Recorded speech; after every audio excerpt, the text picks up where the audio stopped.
Hey there and welcome back to another House of the Dragon video. And I've fallen a little bit behind here, so bear with me.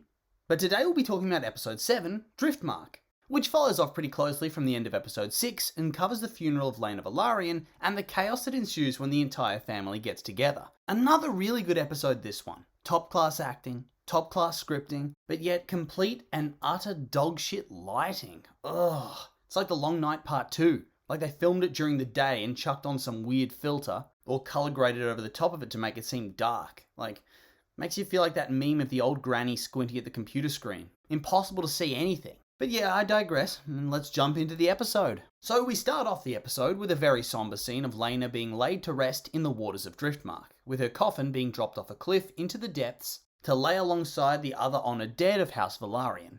And this scene was just sad. You have the Velaryons hardly reacting to anything. They're basically catatonic. Her parents are just completely and utterly in shock. Her daughters are distraught. Rhaenyra and her children seem a bit sad. Aegon couldn't give less of a shit if he tried.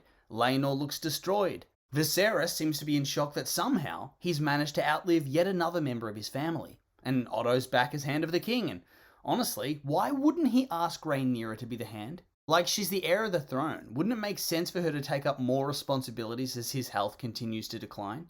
Ugh, what a fail. But anyway, Laena's uncle Aemond, Corlys's younger brother, uses the eulogy speech as an attempt to be a less than subtle call-out of the legitimacy of Rhaenyra's children. And it's like, yeah, I get from the perspective of the Velaryons, Laenor has been cucked and their house has been shamed. But surely there's a time and a place for all that sort of shit. And I think the absurdity of all of this, using a funeral as a soapbox to accuse the crown princess of cuckoldry, is really what spurs Daemon on to have a little bit of a giggle, inappropriate or not, because in turn it also makes him seem like a bit of a bastard himself, laughing at his own wife's funeral. I mean, Jesus, read the room.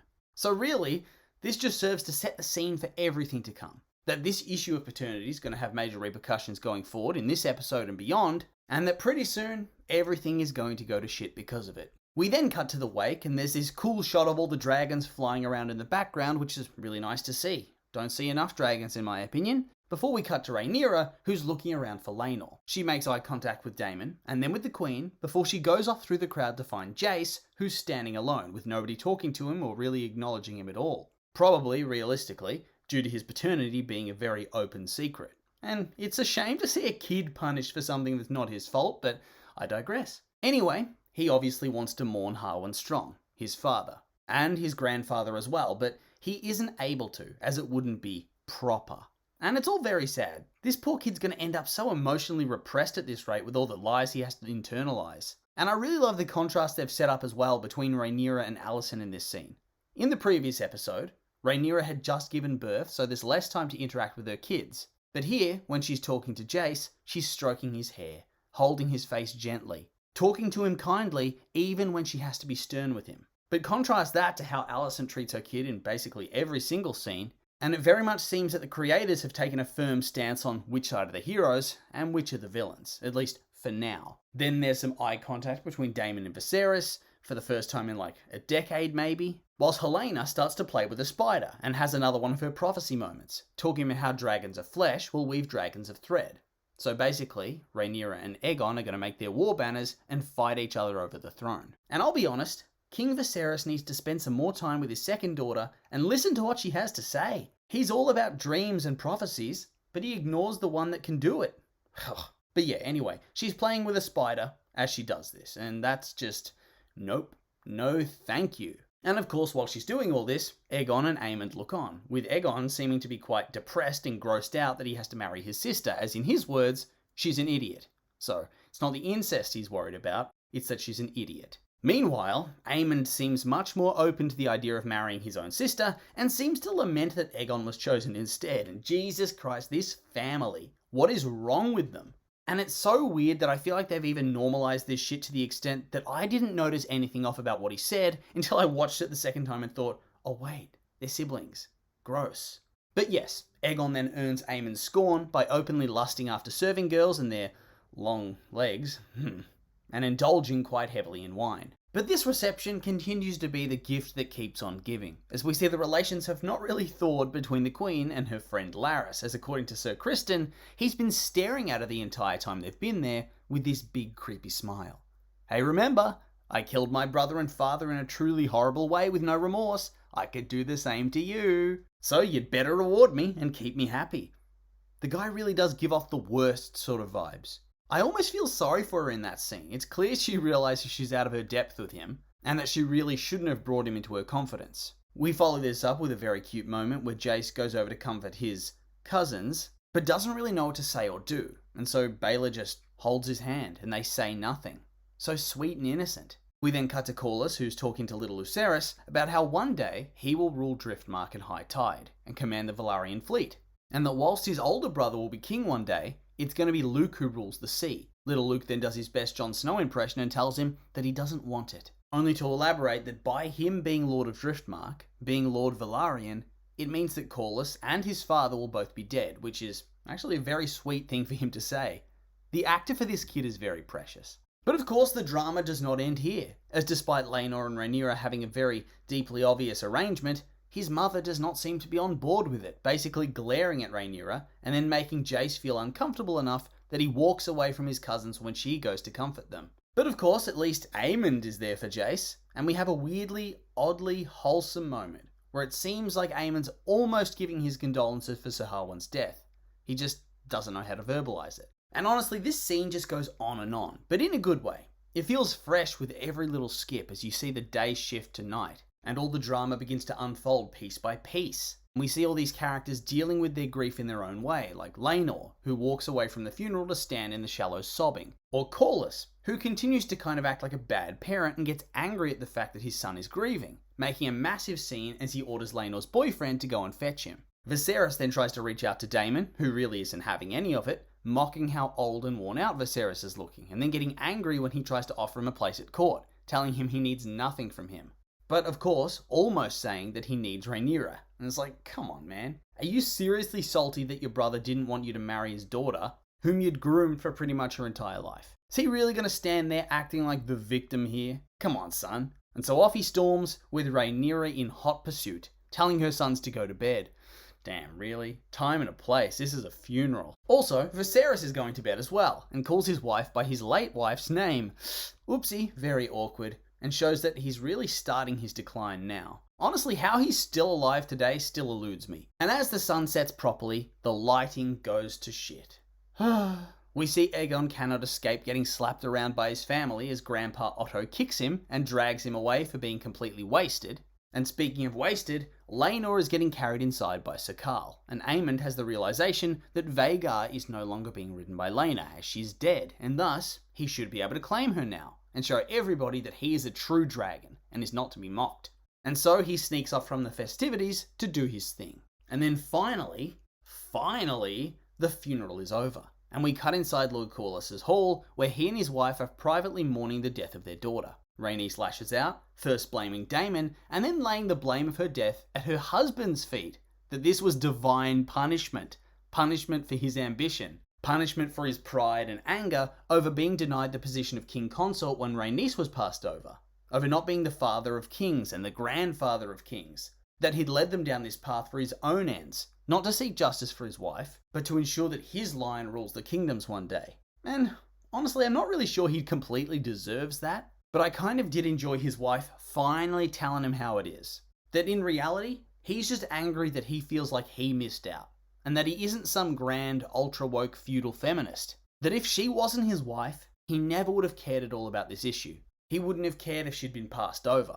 And I mean, he is one of my favourites, but I think he did need this call out, because it's kind of true. She then goes on to tell him that they should disinherit Laenor, as his children are not of his blood, and that she wants Driftmark to pass to Baela and Laena's line. That this could be their way of honouring their daughter, and they can frame it like that to avoid much scandal. And look, I get it, but at the same time, Laenor does love the boys, at least a little bit. Can't she at least try? I mean, even Corlys, whose family name and bloodline is at stake here, doesn't seem to care at all. Or at least, not too much. He's made his peace with it, I think. And he doesn't really want to cast that shadow over these little boys' lives. And so he does earn a couple of redemption points in my eyes from that point of view. and he tells her that it ain't gonna happen. And honestly, if only there was a way to unite the bloodlines. Anyway, he storms off on her, and I guess he goes to brood alone, which leaves us to head back outdoors to see Daemon and Rhaenyra, where she seems to be venting to her loving uncle, about all the problems in her life, about how Laenor is restless, and now, after Laena's death, he's going to be completely useless. She reveals that they did try to have a child together, but it didn't work out. And so, yeah, I think I can accept that now. At least they did actually bother to try and have a legitimate child. It's not like they were just selfish and reckless and went straight to having different lovers straight away. They did the best they could with the shit hand they were dealt. And I also liked in this scene that they touched on Rhaenyra and her relationship with Sir Harwin, how he made her feel joy, and how she clearly mourns him quite significantly, even if he wasn't her great love like Daemon seems to be. I like that they had to get all quiet when Daemon brought him up, and again when he sympathizes with her pain, and that she isn't even allowed to publicly mourn him. And then they double down on Daemon and Laena not having a great marriage, which was a bit sad. I mean, he says, "We were happy enough." Whew. If that's not condemnation of the marriage, I don't know what is. And then it's on. Time for some sex on the beach, and I'm not talking about the cocktail. And so, whilst his uncle and sister are engaging in some good old-fashioned Valyrian incest, Aemond is still on a quest to claim Vhagar, whom he finds sleeping a fair distance from the castle. And so he approaches Vhagar and proves himself one of the craziest and bravest characters in the show, not backing down, almost getting scorched, and commanding Vhagar to obey, which she does, and suddenly she has a new rider. Although he comes close to death again, as it seems he forgot to strap himself into the saddle. Pretty sure in lore they have a chain or a strap to prevent them falling out, so better do that next time, mate. And this whole scene was honestly epic. And this kid is a great actor. He's probably the best of the underage kids from my perspective. Aegon, I'm pretty sure, is actually a fair bit older in terms of actor ages, so we're going to discount him. But yeah, great scene, but if only the lighting was a little bit better so we could all enjoy it a bit more.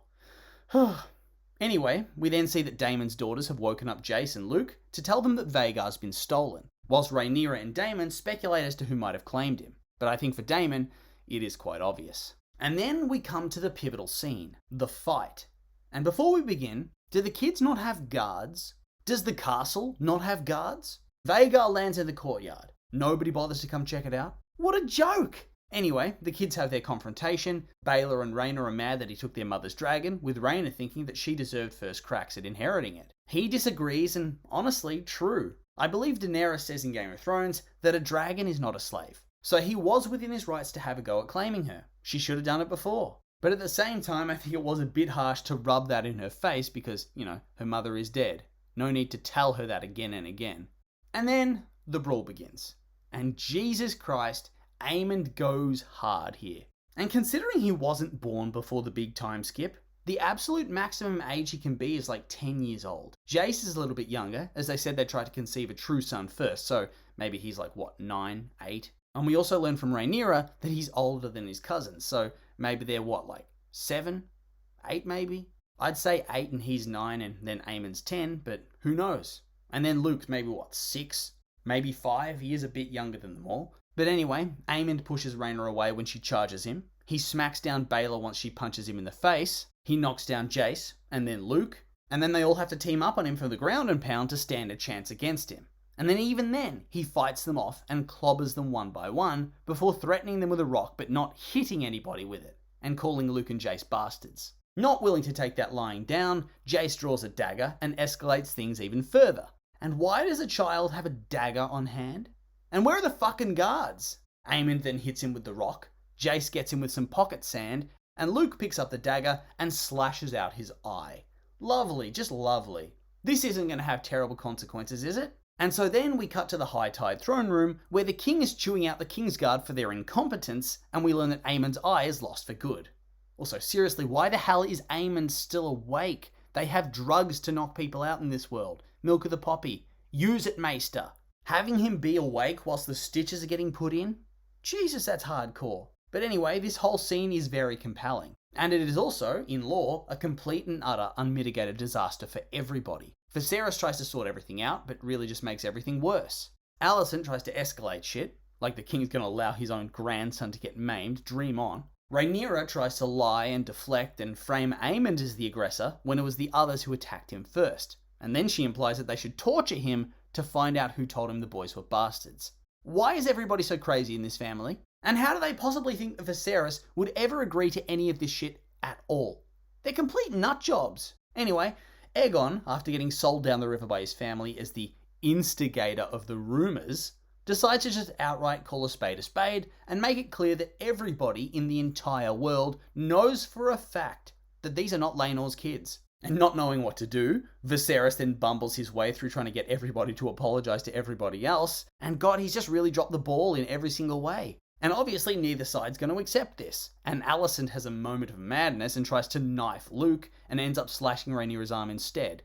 And yeah, just a whole lot of chaos. Hell, at one point the Queen decides to try to order Sir Criston to maim Lucerys, like come on. Thankfully, he still had a couple of brain cells left and he says no, but yikes all around. And this scene makes it clear that Viserys is completely and utterly unable to manage his responsibilities or his family. Also, imagine not loving your son enough to even slightly care that he lost his eye. I'm not saying punish the little kid, because that's not fair. But god damn it, a little bit of compassion might prevent him becoming so twisted. But no, let's go play with your model city.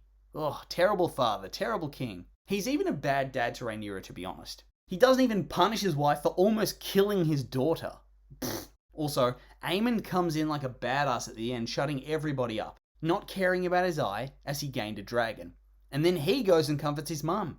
He comforts her, gives her a cuddle. And look, I know that eventually they're going to frame him as a major villain, but for now, he just seems like a badass. And everybody in that room either looked frightened at the prospect of what he's going to become, or just impressed in general. But not to worry, Viserys, because you aren't the only terrible father in this castle. Daemon doesn't seem to give two shits. His daughters are covered in blood, and he doesn't comfort them at all. He goes to comfort Rhaenyra after she gets slashed.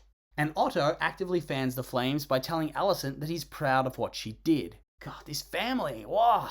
Also, he doesn't even seem to care that his grandson lost an eye, thinking that Vhagar is worth 1,000 times the price he paid. That's cold. We then move on to watch Rhaenyra get her arm stitched for an uncomfortably long time, with Laenor making his long-awaited appearance to try and make amends and make his apologies, and reaffirm his commitment to the family, whilst also admitting he'd been a bad husband and father. And yeah, true. And this scene was really sweet and emotional, because yeah, you know they're not in love, but you can also tell that they love each other very deeply. You can see that. But of course, this doesn't mean she's not going to have him assassinated in order to clear the way for her to marry Daemon, with Daemon paying his lover Carl to assassinate him and burn the corpse in the castle. But psych, because that's not what happens at all. Laenor is actually just transitioning to a full-on deadbeat by faking his death to strengthen Rhaenyra's position. Too bad nobody told his mum though. Jeez, that's ice cold. And on top of that, Larys is still doing creepy shit, offering to take out Prince Lucerys' eye on the boat, and Daemon and Rhaenyra get married very quickly in a Valyrian ceremony with their kids present, none of whom really look all that thrilled. Probably because, once again, it's absurdly quick to remarry. I mean, Luke's nose hasn't even fully healed yet. You can see that in shot. Still bruised. They clearly did not do the mourning period for very long. Couple weeks max. Big time yikes. And I mean, how the hell does this not lead to the Velaryons abandoning ship? Ugh. It was a tactical blunder, I reckon, but they'll be saved by plot armor. But whatever. But anyway, that's the end of the episode, and I would like to say that these are just my opinions, and now I'd like to hear yours. What did you think of the episode? Like it? Hate it? I'm curious for your thoughts, so make sure to like, comment, and subscribe, and let me know.